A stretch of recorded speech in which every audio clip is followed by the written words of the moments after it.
Hello everyone, welcome to our Let's Play series of Torment, Tides of Numenera. This is Colonel RPG as usual, and I'm very happy that you chose to join me today here in the last stretch of the game, as we are in our own labyrinth in our own head, and it's all a big mess.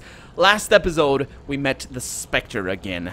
This is a changing god. I think the Specter, is the guy that was in the staff. Somehow he got into my head. I don't really know, or maybe we're in the staff itself. I have no idea what's going on. But last episode, I didn't mean for it to be a big cliffhanger. It was, and of course, it always is going to be a cliffhanger. You know, we're at the end of the game, so any stoppage in the episodes is going to be a cliffhanger. But he said, time for some hard truth. And the first cast-off appeared. How's this for truth? Her voice is worn and hard behind her mask. The resonance is mine. It belongs to me and all cast-offs. I have worked too hard for it to be otherwise. Stand aside, old man, and let us determine our own destiny. I think it's not for you to determine. I think it's for me. At least according to Mika, which is his daughter. His smile is disconcerting. Your destiny? You are a part of me. Your destiny was never yours to determine, and the resonance is not yours to claim. He gestures a hand in your direction. Only the latest cast-off can open the door. That body and I are the only ones capable of using the power beyond. You are out of your depth, Maralel, and this no longer concerns you. And he ignores her and turns to you. I need you to open the door, and you've done that. The cage, or I needed you. Yeah, I've done that, yeah. I've needed you to open the door, and you've done that. The cage, I can handle on my own. His voice presses down on you like a hand, as if trying to drop you to your knees. Oh, it's the thing that he does. It's the thing that he does. When I enter the well, I'm not sure it's advertently, but well, it's on purpose, but it's the thing that he does. When I enter the resonance, it will be to return my errant children to my mind, where they belong. Leave me to it, and we have no further quarrel. What say you? Oh, you're asking me? Well, I think this might be the game asking me, actually, more than anything.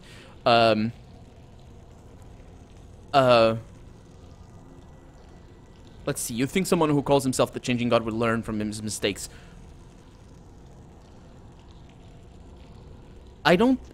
That's an interesting... Let's go with that. I don't know what my character is thinking on saying that. That's cute. That's interesting. Let's go with that. Yeah. You think someone who calls himself the Changing God would learn from his mistakes? And it's a blue tide. Great. That's the one I kind of want to go with. Irritation flashes across his translucent face. I'm not here to debate who I am and what I've done. I'm here to claim what's mine. The ground rumbles menacingly beneath your feet. And what is that, exactly? Asks the ghostly woman. Oh, he looks at the ghostly form of the Changing God's daughter, as if noticing her for the first time. His surprise is brief. Is a brief chill wind whipping across the darkness between you. You, he mutters. You're her ghost. The one that haunts me. My daughter is dead. Do you hear me? I can't bring her back no matter how hard I try. Is that so? How is that perception? Oh, because of the thing that happens after. She has nothing more to say, but her brow crinkles just slightly. Oh. I know what that means. She's confused, as though she doesn't recognize the Spectre as her father. Is that creature my father? She asks herself. He looks like what I remember, but he doesn't feel... He shakes his head. Enough! I don't wish to fight you, cast-off, but neither will you keep me from this. What will it be?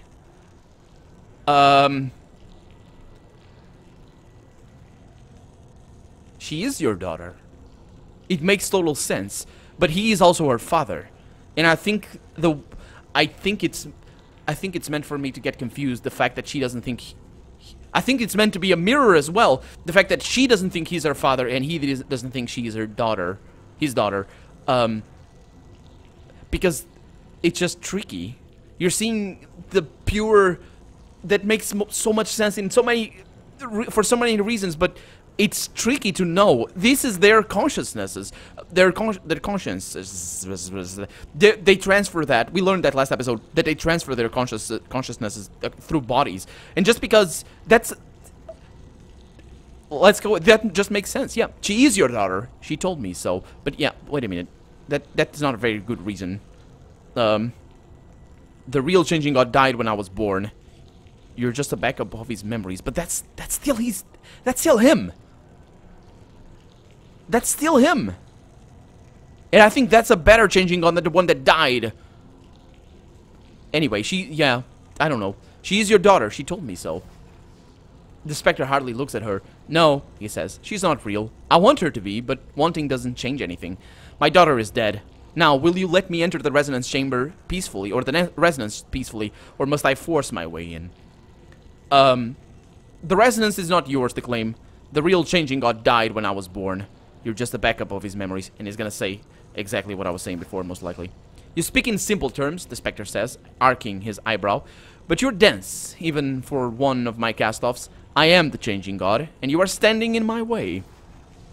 Rin says, if you were truly this changing god, then this woman, and she points at the changing god's daughter, even if this woman were just a memory, she should recognize you as her father. Don't you think? Oh. Rin looks kindly on the ghostly woman, then back at the Spectre. But I saw it. I saw it on her face when you challenged her. You're a stranger to her. He flinches and turns to face her. She meets, the ghostly woman meets his eyes, blinking once, and shakes her head. You're not her, the changing god says. Then, with more force, he repeats himself. You're not her? Of course you don't know me. He turns his head from her. Yeah, that's also a circular argument right there. Yeah. Well, actually, it's not. Rin made a point. Even if it's a memory, she would recognize. But anyway, he turns his head from her entirely, starting into the dark. He shakes his head. Oh my god, so many choices. It's awesome. Okay, I remember speaking to you on the moon. You're not the changing god. You're an assistant. An update. Yeah, well, he's a backup. He's the changing god. Yeah. Consciousness needs to be continuous. No, it doesn't. Who says that? Why, where did you pull this out of? This is... You don't... What did you pull this out of? Never before in the game has it been established that this is even a thing. Nobody even made that argument. I realize that it's a common argument in our world. You know, I'm talking, you know, the human world 2017 and all that. Some people believe this is the case. That's an interesting thing. But can you even define consciousness in the first place? How do you... Can you even begin to just... You know what I mean? And that, you know... This is easily deconstructed by, yeah, well, you lose your consciousness. You know, that's a real thing that happens. Do you stopping having consciousness? Is that, you know, if you faint? Or if you die and get resurrected, do you stop being, you know what I mean? It's just, it doesn't make much sense. In my view, anyway. But in the game's view, it doesn't even make that sense. I don't, why would you pull this off? It's never. Anyway, rant. I liked ranting about this particular thing. I liked ranting when I played, ranting about this place, when I played, about this, not this place, about this argument when I played Soma. But yeah, you know, if you've seen me play Soma, you know me then. So if there's any here to the mental of the changing god, it's me. I've been able to change the past through the mirrors ever since I awoke. Yeah, but you haven't been able to change the actual past, which is stopping him from actually trying to... Well, actually, that wouldn't matter, but still, I wanted to stop him from actually pursuing her daughter, but yeah. You need me in ways the changing god wouldn't. You could not activate the resonance chamber without me, nor even open this door. That's a good point. Changing god wouldn't have lost wouldn't have lost when we fought. He's not the changing god. So I'm trying to convince... I think I'm trying to convince him that he is he's not the changing god. I think that's what is going on. This is not really what I would try to do if I were playing my character. I would try to gain advantage of the situation to actually get in there before him, and try to do something to stop him. But I think this is basically what it is. But so I'm fine with that. This is very weak. This is, I think, pretty weak. But this is, I think, the strongest argument in here. You need me in ways the changing god wouldn't. You could not activate the resonance chamber without me, nor even open this door. It's not a very strong argument, because of what he's gonna say, most likely. You oversimplify. The accident made me a prisoner here, and now, a short time later, I have control here, in the very root of your mind. But there is something new in his eyes now. Oh, fear. He shakes his head. Fear. Be honest. Don't you have any doubts? Of course I do. Your careless creation has left me trapped here. I've had to fight for every inch of control. And he turns grim eyes to the darkness above. Enough of this, he mutters. But there's no anger in his voice anymore. No fire, only a great weariness. You're right. You're right. At first I convinced myself I wasn't whole anymore. That something had broken in me. Or been left behind. And he stares at his hands or through it. But it makes sense. I'm not him. I'm close. As close as anyone. But the changing god is dead. I'm ready to learn something new. He lets his hands fall. Bit by bit, he begins fading away. You did it! He's gone, says the first cast-off, and she barks a short laugh. You've accomplished something I could never achieve. I suppose I owe you my gratitude. Hey, it looks like you've got this, and That's Rin. She looks anxiously over her shoulder as though someone had called her name. I can't stay. I'm sorry, but I can't. I'm glad I got to see you one more time, though. Will we ever meet again? She bites her lip. I hope so. Keep Terry on you. Maybe if you need me, well, he called me once, didn't he? And she glances behind her again. Even if he doesn't, he will always be with me. I wouldn't be who I am without you. Suddenly she lunges forward and throws her arms around you. It's amazing how tall she is. Taller than you even. She is very tall. She kisses you on the cheek. When she pulls back and smiles, her tears are barely noticeable. Farewell, my friend. My home and hearth and bread are forever yours. A portal opens suddenly. The bright light and trees you remember from before spill out of it. She waves one last time and turns to step through it.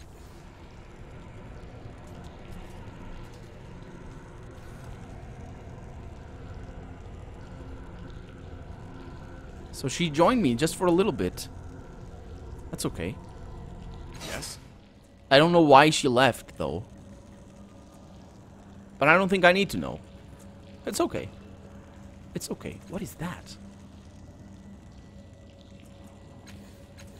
Oh, that's a bug. That's a bug. It's okay. Increase stat pool. Let's go with speed because I need this more than might. Rin. Extra effort. No, actually increased edge would be pretty good if I could get that on intellect right there. And as for you, you are gonna go with increased stat pools. Let's go for speed. So you get a little bit better. Shoot first. 30% on attacks against enemies who with a lower initiative than Tibir. And we have versatile effort over there. That's higher limits of human capacity. You know how to make the most of your body and how to summon your deepest reserves. You can push yourself harder and longer than any but the most elite athletes. And that... I don't really know what that does. Gain 25% movement speed, 5 initiative... It's just a bunch of amazing stuff. But it says... Oh, it's an ability. 2 might, 2 speed, and 2 intellect. Then I'm gonna go with running. There we go. Okay. Okay, let's save the game. And we got in there before the changing god. Well, are we going to open it? Or do I have to kill you and open it myself, says the first cast off. You won. Now do what you came to do. I think so. The game is very chuggy in here. I think this animation is procedurally generated, so it's and also the fact that I'm recording doesn't help. But yeah, let's go in. Pulsing waves of heat roll down the stairs, and you hear a low, continuous whirring that's something between a sigh and a melody. The door is singing, as though welcoming you back. Even if in its low light, the wheel at the bottom of the door fairly glows. You feel your palms tingle at the sight of it. Something clicks in your mind, and the door answers. Hidden gears spin behind the cage. The door is opening for you and you alone.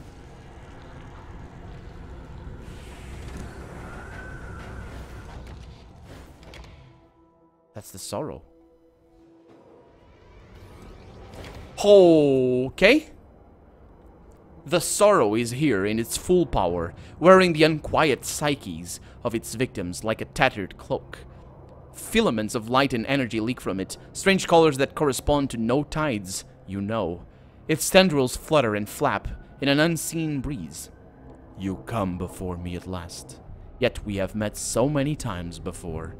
Its voice is a hissing multitude. One voice stands atop the rest, a woman's voice, soft and deep.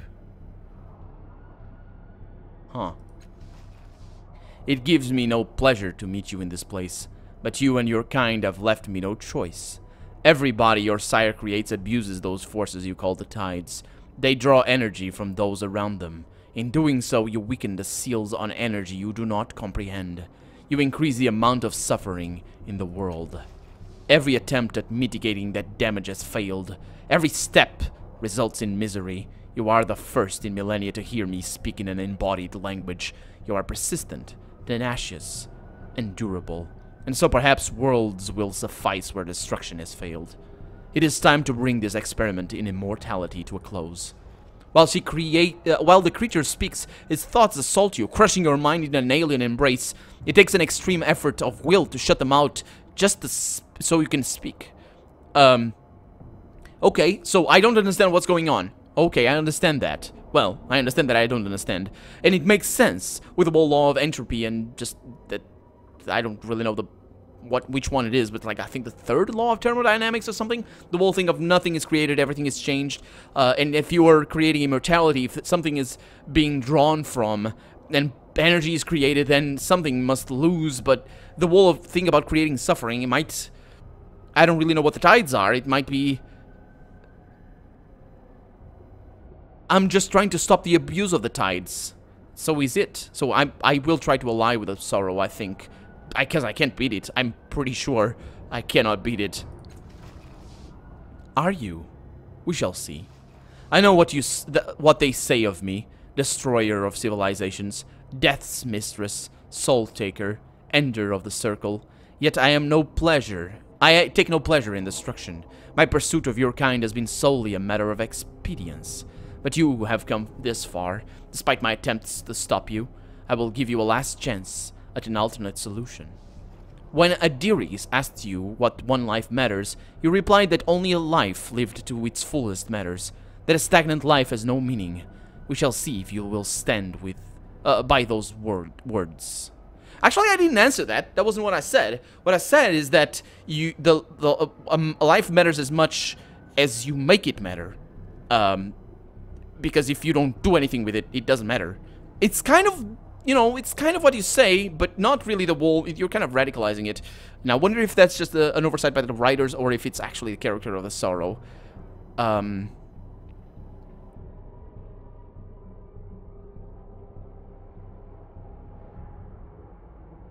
She abused the tides... yeah, Adiri said she never used the tidal surge in her life. How did she abuse the tides? Well, she abused the tides by being created. That's the problem. I convinced the Spectre that the true changing god is dead. Is this true?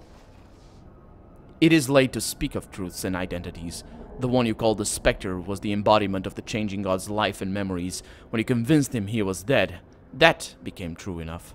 All that remains of the changing god, all that he is and was, is here now, in the labyrinth. And why are you here? When you escaped me on the moon, I placed a piece of myself here as last resort. I have ridden here in your mind since then. Indeed, I could not have found the moon had you not returned to it in the mirror, bringing me along with you. I called myself to myself in that reality, breaching the station's defenses to close the loop of time that brought me here, all to ensure that the power of the resonance is not abused, that your kind does not worsen the world again. Well, yeah, but the Deities said, you know, the whole thing, well, how did she abuse? The surges are one manifestation of that suffering. But your kind draw and distort the energy of the tides at a level you cannot understand. Her passage left lovers squabbling, children crying, and conflicts escalated that might have been avoided, though she suspected this truth and sought the shelter of Mil Avest. Even she has been the author of invisible miseries. Every one of you is the same. Okay, the sorrow here might be an idiot. Because... So when I say an idiot, he might be actually. This might be less mystical and, you know, less science fiction and more of a moral thing, because of the power that we yield. This is, you know, anybody that's charismatic. This is the whole thing about being a lawful. What is it? There's a description in Baldur's Gate anyway for the alignments. And there's one of the descriptions, I think it is about the true neutral, that explains why a paragon, for example, a paragon of good, why a paragon is such, can be a bad influence. And in fact, a paragon can be a bad influence. You can see that in some fictions, where somebody that just has a very definite moral compass, that influences everybody else around them. That's what a paragon is, somebody that influences others, and that basically is, you know, very certain of his morality. That, you know, it's tricky to see it's tricky to see a paragon of good, for example, as always being good if the context is nuanced enough. If it's just a simple fiction, then it's very easy. Oh, it does good and everybody's good and everything is happy. But in real life, that doesn't actually happen. Because, you know, if you're... it's very nuanced. Things are nuanced. And if you're a paragon, you're always going to have... you can't be a paragon. You need to have a little bit of neutrality to be able to question your own morality and your own, you know, priorities to be able to, you know, deal well with each situation. And eventually you're going to need to accept that you're always going to have failures every once in a while, but it's possible to not have failures and accept it's very unlikely. Because there is objectively a better solution or the best solution for any issue. The problem is getting to know it, of course. But the problem is also being able to judge it, because one person is going to say, oh, this is better, and the other one is going to be, this is worse, even with the same exact conclusion. And the thing here is that the Changing God and the cast-offs, the Changing God is just a cast-off, it's just the same thing. These clones that are made with the tidal energies, they are very powerful in a real way. They use the tides in ways that I don't really understand, but they're effectively like paragons, and they create these things, these invisible miseries. But the reasoning to attack them, that's what I'm saying. The reasoning to attack the us is the same reason to attack a paragon, just for being a paragon. You can't ask everybody to just be a middle-of-the-road neutral person. Some people will have influence over others, and that's what we have. So I think my decision this is to fundament my decision here. My decision is going to be to not work with the sorrow. I don't agree with its intentions. And also, I would like to praise the fact that the Changing God is not the final boss, because that was kind of a wimpy character. It was interesting to figure it out. It really was. But the whole thing, oh, I just want to survive, and before that, oh, I just want to make my kid live again. That was kind of meh. So it's good that it's not the final boss. It's really, really, really good that it's not. It's more of a plot device, which is awesome. And now this is the final confrontation, and I think I'm doing it justice in saying what I just said. Let's see if I was right, or if I'm right, or what happens. So, what are you? I am a guardian, a protector, a legacy of a forgotten people, tasked to watch over that which they failed to defend. Oh, you're the underspine. Because the ties all had to do with the Tabat. This might be the underspine. I didn't connect that ever. What is this place? This place is the central chamber of your collective mind space. It is the resonance, the true expression of which your resonance chamber was but a shadow. In this place you touch the knowledge and strength of every cast-off ever created. So what happens now?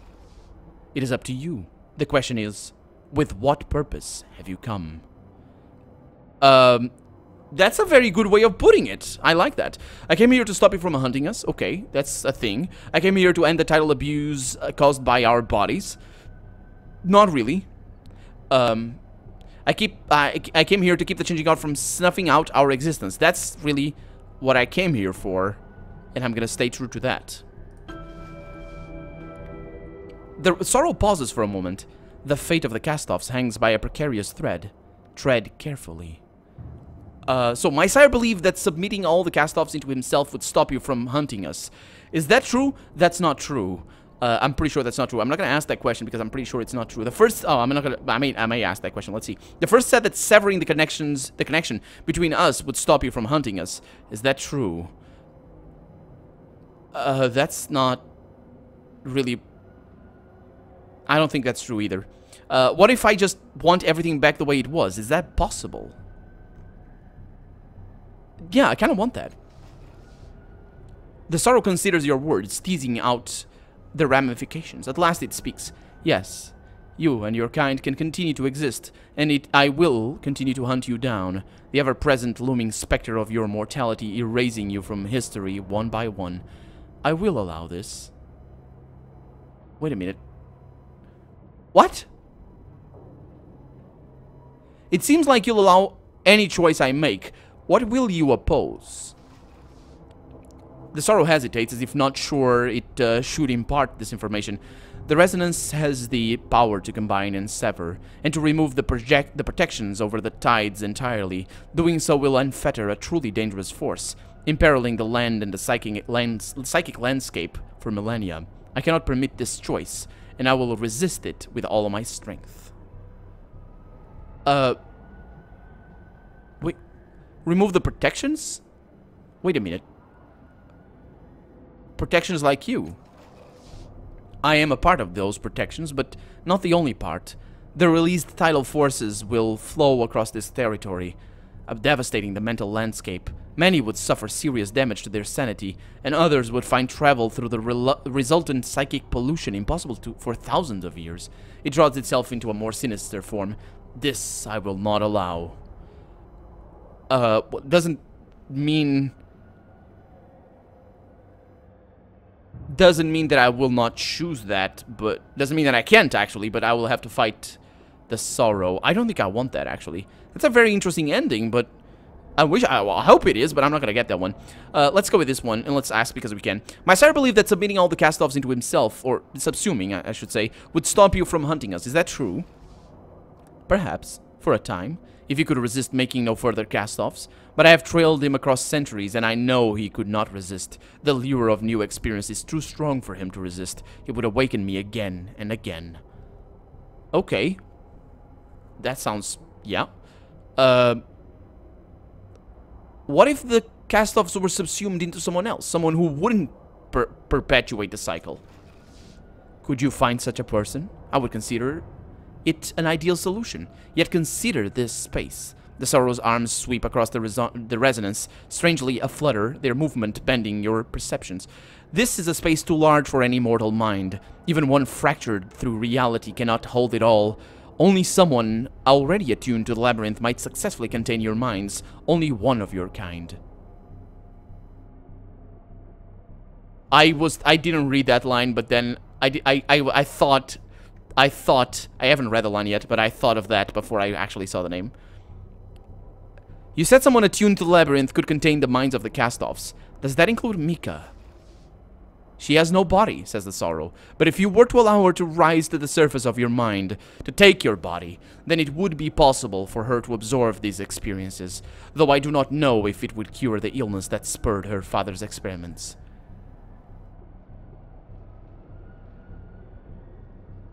Freaking hell, I can't. I can't. Now faced with a true decision, I can't let her do that. I said before... there's too many... what I said before still stands, and I just needed to remember that. There's too many people, there's too many real cast-offs that would have to be sacrificed, basically. Not... I mean, this is a solution. This is a real solution, and I think it's a beautiful solution. It's got a lot of poetic overtones, and it's awesome. But the problem is I'm sacrificing a lot of people for the sake of one. I'm still effectively doing that. And I don't know if I can justify that unless there's no other option. And it might be like the best ending or something. I don't know. Let's see if I have another option, because so far, I don't really know if this one is good. So the first said that severing the connections between us would stop you from hunting us. Is that true? The connection of which she speaks is the labyrinth itself. It would no longer draw your power from this place, and my pursuit of you would cease. Your sister's solution would have shattered this place. It would have destroyed the tidal seals that protect the populace from madness. The charter is to guard those seals. My charter is to guard those seals, to protect that energy. Had her plan actually worked, it would have destroyed the minds of thousands. I could not allow that to occur. Okay, so that explains why he was actually... or the sorrow was actually working against everybody, because it was just really terrible. In ways that I couldn't have predicted, actually, because of the whole... the shatters and the protections and all that sort of stuff. Is there another way to sever the tidal connection? The resonance chamber was a blunt instrument. Alone, it would have shattered and destroyed the labyrinth. The resonance, however, is a sharp edge. It can sever the connection cleanly and without harm, eliminating your kind and the threat you pose to the integrity of the tidal energies. It is the wise choice. So, yeah, killing us all is the wise choice for you. Yeah, but not really what I want. How do I choose? I have entwined myself through every piece of this place. It is mine. Tell me your choice, and I will make it reality, if I approve.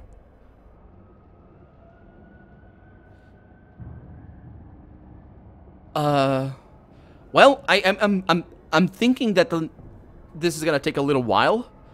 So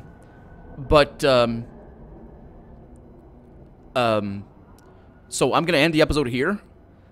Unless, well, you're not gonna listen to this if I don't end the episode here, so we'll see. So for right now, I'm Colonel RPG, and this has been Torment, Tides of Numenera. I really hope you've enjoyed it. If you did, go ahead, leave a comment, like the video, but above all, as always, thank you so much for watching, and I hope I'll see you next episode for the last one, I believe. So yeah, bye-bye.